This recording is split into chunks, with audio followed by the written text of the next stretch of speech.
నిన్న ఒక కీలకమైన జడ్జిమెంట్ వచ్చింది. అది ఈ ఈ రాష్ట్ర రాజకీయాల్లో అత్యంత ముఖ్యమైన అంశము. ఇది ఏందంటే గోడ దూకిన ఎమ్మెల్యేలపై అనర్హత వేటు. ఎవరేసారు? ఎప్పుడు పడ్డది అనంటే ఇది పశ్చిమ బెంగాల్లో ఏంది హైకోర్టు ఒక నిర్ణయం తీసుకున్నది. పశ్చిమ బెంగాల్ హైకోర్టు డైరెక్ట్‌గా స్పీకర్ తోటి సంబంధం లేకుండా అనర్హత వేటు పశ్చిమ బెంగాల్ హైకోర్టే ఏసేసింది. ఎవరు? ఈ ప్రజలు ఒక పార్టీని నమ్మి గెలిపించగా రాజకీయ స్వార్థం, సొంత ప్రయోజనాల కోసం పార్టీలు మారి ప్రజా తీర్పులను అపహాస్యం చేసిన పార్టీ ఫిరాయింపుదారులకు కలకత్తా హైకోర్టు షాక్ ఇచ్చింది. బెంగాల్లో బీజేపీ టికెట్పై గెలిచి అధికార తృణమూల్ కాంగ్రెస్లో చేరిన సీనియర్ నేత ముకుల్ రాయ్ శాసనసభ సభ్యత్వాన్ని రద్దు చేస్తూ గురువారం కీలక తీర్పు వెలువరించింది.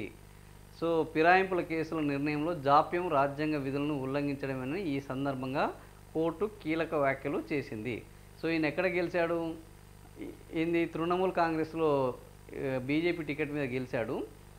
తృణమూల్ టీఎంసీ అధికార పార్టీలో చేరారు. సో మొన్న జరిగిన కలకత్తా పశ్చిమ బెంగాల్ ఎన్నికల్లో హోరాహోరుగా కొనసాగింది. అటు బీజేపీ వర్సెస్ కాంగ్రెస్గా మారింది. సేమ్ మన దగ్గర మారినట్లే అక్కడ అంతకుముందు ఏంది బీజేపీ గెలుస్తుందని నమ్మిన ఈ నాయకుడు టీఎంసీ నాయకుడు ఏం చేశాడంటే బీజేపీ గెలవచ్చు, బీజేపీ గెలిస్తే అక్కడ మనదే కింగ్ మేకర్ అవుతామని డైరెక్ట్గా బీజేపీ నుంచి టీఎంసీ నుంచి బీజేపీలోకి వెళ్ళడం జరిగింది.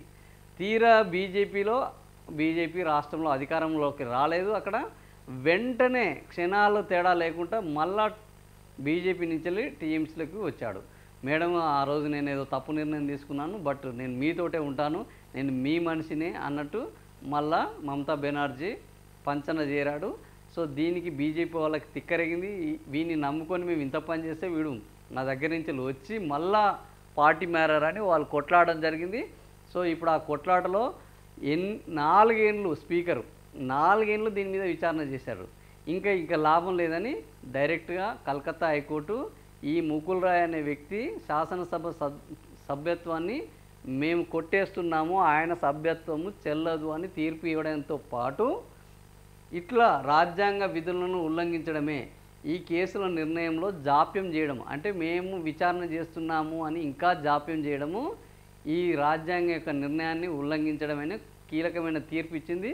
సో ఇప్పుడు ఈ తీర్పు ఏమైందంటే రాష్ట్రానికి, ఇది భారతదేశం అంతా ఒకవైపు అయితే తెలంగాణ రాష్ట్రానికి అత్యంత కీలకంగా మారింది. అందుకని ఇక్కడ ఫస్ట్ పేజ్ వార్త అయింది. సో బీజేపీ ఈరోజు బీజేపీ నుంచి వెళ్ళిన ఒక నాయకునికి బీజేపీ వాళ్ళ ద్వారా వచ్చిన సమాధానం. ఇప్పుడు కేంద్రంలో బీజేపీ అధికారంలో ఉన్నది. సో వాళ్ళు అధికారంలో ఉన్నారు కాబట్టి బీజేపీకి అనుకూలంగా ఈ నిర్ణయం ఈరోజు అక్కడ రావడం జరిగింది. అక్కడ బీజేపీ నేతలందరూ సంబరాలు చేసుకుంటున్నారు. సో ఇక్కడ బీజేపీ వ్యతిరేక కాంగ్రెస్ పార్టీ అధికారంలో ఉన్నది. సో రేపు ఇది కోర్టులోకి ఆల్రెడీ సుప్రీంకోర్టు 3 నెలల్లో ఇక్కడ పార్టీ ఫిరాయింపు ఎమ్మెల్యేలపైన మీరు నిర్ణయం తీసుకోండి, ఏ నిర్ణయం అనేది చెప్పలేదు, బట్ నిర్ణయం తీసుకోండి అని చెప్పింది. కానీ ఇక్కడ ఉన్న స్పీకరు 3 నెలలు కాదు, నువ్వు ఏమన్నా చేసుకో, నేను చేసే పని నేను చేస్తాను అంటూ ఆయన అక్టోబర్ 31వ తేదీలోపు స్పీకర్ నిర్ణయాన్ని ప్రకటించాల్సింది ఉండగా సుప్రీంకోర్టు ఆ గడువు విధించగా అదేమీ కాదు అని నిమ్మలంగా ఇంకా ఇప్పటికీ కడేము దానము అనేవాళ్ళు వాళ్ళ విచారణకు కూడా హాజరైన పరిస్థితి లేదు. సో ఈలోపు నవంబర్ 14 వచ్చేసింది. నవంబర్ 14 వచ్చినా కూడా ఇంకా విచారణ అలాగే కొనసాగుతున్నది. సాగడం అంటే అట్లనే సాగుతుంటుంది. ఇది ఎప్పటి వరకు సాగుతుంది అంటే మళ్ళీ జనరల్ ఎలక్షన్స్ వరకు దీన్ని కొనసాగించాలి అనేది వీళ్ళ యొక్క కాంగ్రెస్ పార్టీ ఎవరు అధికారంలో ఉన్నా ఇదే పద్ధతి జరుగుతుంది. గతంలో బీఆర్ఎస్ అధికారంలో ఉన్నప్పుడు పోచారం శ్రీనివాసరెడ్డి నాయకత్వంలో అదే జరిగింది. ఇప్పుడు ఈ వీళ్ళ అధికారంలోకి వచ్చిన తర్వాత కూడా అదే పద్ధతి కొనసాగుతుంది. అయితే ఇప్పుడు కోర్టు నిబంధనలు, ఇప్పుడు కోర్టులు తీవ్రంగా స్పందిస్తున్నాయి. ఈ నేపథ్యంలో హైకోర్టు తీవ్రంగా స్పందించింది. ఆల్రెడీ సుప్రీంకోర్టు ఈ విషయంలో ఇంటర్వ్యూర్ అయినంది. ఇప్పుడు కలకత్తా హైకోర్టు ఇచ్చిన తీర్పుని రేపు సుప్రీంకోర్టులో రిఫరెన్స్ కింద తీసుకుంటే ఖచ్చితంగా తెలంగాణ హైకోర్టు కూడా మిగతా కోర్టులు ఇచ్చిన జడ్జిమెంట్లను, వీటి ల్యాండ్ మార్క్ జడ్జిమెంట్లను ప్రతి కోర్టు కూడా వాళ్ళు ప్రస్తావించే పలానా కేసులో పలానా రాష్ట్ర కోర్టు ఇచ్చిన, హైకోర్టు ఇచ్చిన తీర్పు ప్రకారం అని మన న్యాయవాదులు దాన్ని ప్రస్తావించినప్పుడు వాళ్ళు దాన్ని ఒక కీలకమైన అంశంగా చేపడితే వాళ్ళు జడ్జిమెంట్ ఇవ్వడానికి కూడా అవకాశం ఉంటుంది. సో ఇప్పుడు ఈ కలకత్తా హైకోర్టు ఇచ్చిన తీర్పు అనేది మన రాష్ట్రంలో పార్టీ ఫిరాయించిన 10 మంది ఎమ్మెల్యేలకు గొంతులో వెలక్కాయబడ్డట్టుగా తయారైంది. ఇంకా దీన్ని కొంతకాలం కొనసాగిద్దాము అని అనుకుంటున్న వాళ్ళకు ఇప్పుడు ఈ కోర్టు తీర్పు రావడం అనేది ఈ కాలాన్ని కొనసాగించడం, దాన్ని తగ్గించడం అవుతుంది. సో ఇంకా కొంతకాలం కొనసాగుతుంది, కానీ ఇది వచ్చే ఇంకా 3 ఏళ్ల పాటు కొనసాగించాలి అనేది మాత్రం జరగదు.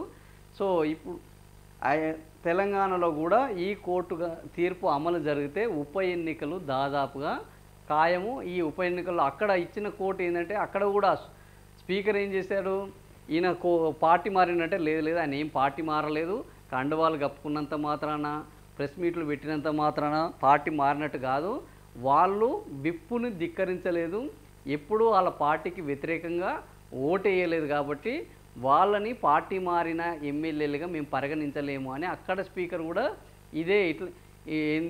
ఇట్లాంటి ఒక వాదన తీసుకొని వచ్చారు. అయితే హైకోర్టు మీరు విప్పు వేస్తేనే కాదు, ఆయన పార్టీ మారినట్లు స్పష్టమైన ఎవిడెన్స్, లైవ్ ఎవిడెన్స్ ఉన్నది.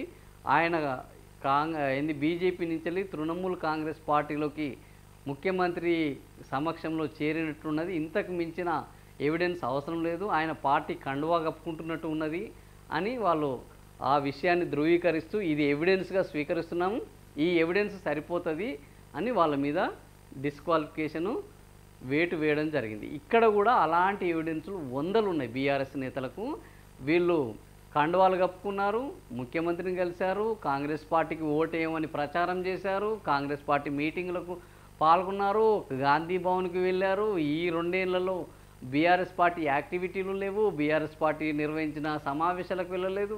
సో ఇవన్నీ కూడా ఇక్కడ ఎలక్ట్రానిక్ ఎవిడెన్సు, ప్రింట్ ఎవిడెన్సు, ప్రతి ఎవిడెన్స్ ఇక్కడ కూడా ఉన్నది. కాబట్టి ఇప్పుడు కలకత్తా హైకోర్టు తీసుకున్న ఎవిడెన్స్ని ప్రధానంగా భావించినట్టయితే తెలంగాణలో కూడా ఈ 10 మందికి సంబంధించి ఆ ఎవిడెన్స్లు పుష్కలంగా ఉన్నాయి.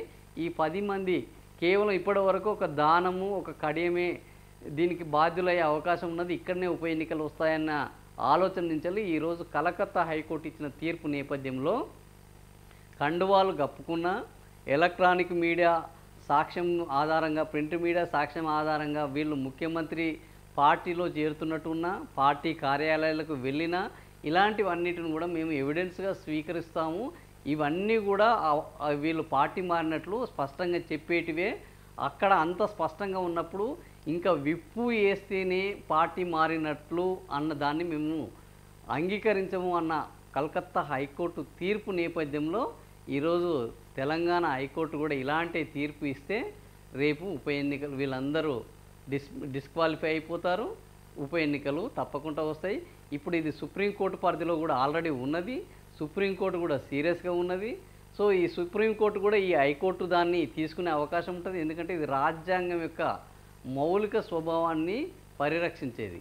ఒక పార్టీ గుర్తు మీద గెలిచి ఇంకో పార్టీలోకి వెంటనే వెళ్తే అప్పుడు ప్రజల యొక్క నమ్మకాన్ని దెబ్బతీసే విధంగా ఉన్నది. రేపు ప్రజలు ఈ ప్రజాస్వామ్యం మీదనే, ఈ ఎన్నికల వ్యవస్థ మీదనే నమ్మకం కోల్పోయే అవకాశం ఉన్నది. కాబట్టి దీన్ని పరిరక్షించాలి అన్న పద్ధతిలో రేపు రాబోయే ఎన్నికలకు కూడా ఇంకా ఇట్లాంటివి జరిగితే ఎవడు ఏ పార్టీలో ఉన్నా ఇంకా ఏ పార్టీలో పోతాడో తెలియదు, మనం ఏ పార్టీకి ఓటేస్తే ఏంది అన్న పద్ధతిలో ఓటర్లు కూడా వచ్చే అవకాశం ఉంటుంది. అప్పుడు కనీసం ఓటింగ్కు ప్రజలు ఇప్పటికే ఓటింగ్కు రావట్లేదు, మనం ఎవరికో ఓటేస్తాం, వాడు ఏదో పార్టీలోకి వెళ్తాడు, మనం ఏమింది. ఇప్పుడు మొన్న జూబ్లీహిల్స్ ఉప ఎన్నికలో కూడా అదే జరిగింది. 47.48% మెజారిటీ ఓట్లు, అంటే ప్రజాస్వామ్యంలో 51% అనేది మెజారిటీ అనేది ప్రజాస్వామ్యం. కానీ ఇక్కడ ఆ మెజారిటీ ఓట్లు కూడా లేవు, అంటే మైనారిటీ ఓట్లతోటే వీళ్ళు నాయకులు అవుతున్నారు. సో ఇది ప్రజాస్వామ్యానికి ప్రమాదము. ఇట్లా ప్రజాస్వామ్యం మీద, ఎన్నికల మీద ప్రజలు నమ్మకం కోల్పోతారు. మేము ఎందుకు ఓట్లు వేయాలి, మేము ఓట్లు వేస్తే వాడు ఈ పార్టీలో ఉండేది ఉందా అన్న ఇట్లాంటి ఆలోచనలు వస్తే అసలు ఎవడు ఓటింగ్కి రాడు అనే పద్ధతిలో రేపు కోర్టులు నిర్ణయం తీసుకునే అవకాశం ఉంటుంది. సో సుప్రీంకోర్టులో బీఆర్ఎస్ వాళ్ళు కోర్టు ధిక్కరణ కేసు కూడా వేశారు. ఎందుకంటే 31 లోపు నిర్ణయం తీసుకోవాలని సుప్రీంకోర్టు చెప్పింది, కానీ ఈయన నిర్ణయం తీసుకోలేదు. అంటే ఆటోమేటిక్గా ఈయన కంటెంప్ట్ ఆఫ్ కోర్టు కిందకి వస్తారు. సో కంటెంప్ట్ ఆఫ్ కోర్టు కింద ఇది తీసుకొని వెంటనే స్పీకర్ని ఆదేశిస్తారా, మీరే నిర్ణయం తీసుకుంటారా అన్న పద్ధతిలో ఈరోజు బీఆర్ఎస్ వాళ్ళు కొట్లాడుతున్నారు. సో ఈ బీఆర్ఎస్ వాళ్ళు రేపు కొట్లాడేది దేశంలో కూడా ఒక ల్యాండ్ మార్క్ జడ్జిమెంట్ కాబోతుంది. ఇప్పుడు వీళ్ళు సుప్రీంకోర్టులో పోరాడుతున్నారు, హైకోర్టులో కూడా కాదు. సో ఇంకా సుప్రీంకోర్టులో పోరాడితే సుప్రీంకోర్టు ఆల్మోస్ట్ అది ఫుల్ బెంచ్ కనుక రేపు తీర్పిస్తే ఇంకా అది భారతదేశంలో ఎప్పటికీ ఒక ప్రధానమైన జడ్జిమెంట్గా మిగిలిపోతుంది. అందులో అది తెలంగాణ వర్సెస్ గవర్నమెంటు, తెలంగాణ గవర్నమెంట్కి సంబంధించిన జడ్జిమెంట్ కాబోతుంది. కాబట్టి ఏం జరుగుతుంది అనేది చూడాలి. ఆ 10 మంది పైన చర్యలు తప్పవు అంటే హైకోర్టు తీర్పు నేపథ్యంలో తప్పవు. ఇప్పుడు ఫిరాయింపు ఎమ్మెల్యేలో గుబులు, ఫిరాయింపు ఎమ్మెల్యేలో ప్రస్తుతం నాకు తెలిసి అయితే ఏం గుబులు లేదు, వాళ్ళంతా సిద్ధమై ఉన్నారు. ఇంకా ఉప ఎన్నికలు వస్తే మేము ఓడిపోవడం ఖాయము అన్న పద్ధతిలోనే మెజారిటీ వాళ్ళు ఉన్నారు. ఒకరో ఇద్దరో బై లక్ గెలిస్తే గెలవచ్చు, ఓడితే ఓడవచ్చు, చేసిన దానికి ఇంకా తప్పించుకుంటే లాభం లేదన్న పద్ధతిలో ఉన్నారు. మొన్న ఒక వార్త కూడా చూసాము, కొంతమంది ఎమ్మెల్యేలు ముఖ్యమంత్రిగా గతంలో ముఖ్యమంత్రిగా ఉన్న కేసీఆర్కు ఆ పార్టీ బీఆర్ఎస్ అధిష్టానానికి మేము తప్పైంది మమ్మల్ని చేర్చుకోండి అని లేఖలు రాసినట్టు కూడా వార్తలు వచ్చాయి. సో ఇప్పుడు తెలంగాణ స్పీకర్ నాన్సివేత ఈ ధోరణి మీద సోమవారం సుప్రీంకోర్టులో ఎన్నడూ ఉన్నది, ఈరోజు శుక్రవారం, ఇంకా 2 రోజులు అయితే సోమవారం వస్తుంది. ఆ సోమవారం రోజు విచారణ ఉన్నది. సోమవారం రోజే క్యాబినెట్ పెట్టుకునే అవకాశం ఉన్నది, లేదా రేపన్న క్యాబినెట్ పెట్టుకునే అవకాశం ఉన్నది. So 15th are 17th cabinet సమావేశం పెట్టుకునే అవకాశం ఉన్నదని తెలుస్తున్నది. సో ఈ నేపథ్యంలో సుప్రీంకోర్టులో విచారణ కూడా రాబోతుంది. ఇది అత్యంత కీలకం కాబోతుంది. జూబ్లీ హిల్స్ ఉప ఎన్నిక పూర్తయ్యే లోపే మళ్ళీ ఇంకో 6 నెలల్లో కొత్త ఉప ఎన్నికలు వస్తే ఇంకా రాష్ట్రం మొత్తం ఉప ఎన్నికలు అడావుడే ఉంటుంది. ఆ తర్వాత స్థానిక సంస్థల ఎన్నికలు, ఆ తర్వాత జిహెచ్ఎంసీ ఎన్నికలు, ఆ తర్వాత జనరల్ ఎలక్షన్స్. మొత్తము కాంగ్రెస్ పార్టీ పీరియడ్ మొత్తం ఎన్నికలతోటే ముగియబోతుంది. ఇది అత్యంత ప్రమాదకరం ప్రజాస్వామ్యంలో. ఎందుకు అంటే ఎన్నికలు వస్తే మంచిదే, ఎన్నికలు వస్తే మంచిదే, కానీ ఎన్నికలు వస్తే డెవలప్మెంట్ ఎక్కడికెక్కడ ఆగిపోతుంది. ఎన్నికలు వస్తే ఎన్నికలు వచ్చిన నియోజకవర్గాల మీద తప్ప రాష్ట్రం మీద ఈ నాయకులకు ఫోకస్ ఉండదు. ఎన్నికలు వస్తే కొత్తగా పెట్టుబడులు రావు. ఎన్నికలు వస్తే ఎప్పుడు అదొక అభద్రత, అదొక అసంబద్ధతగానే ఉంటుంది.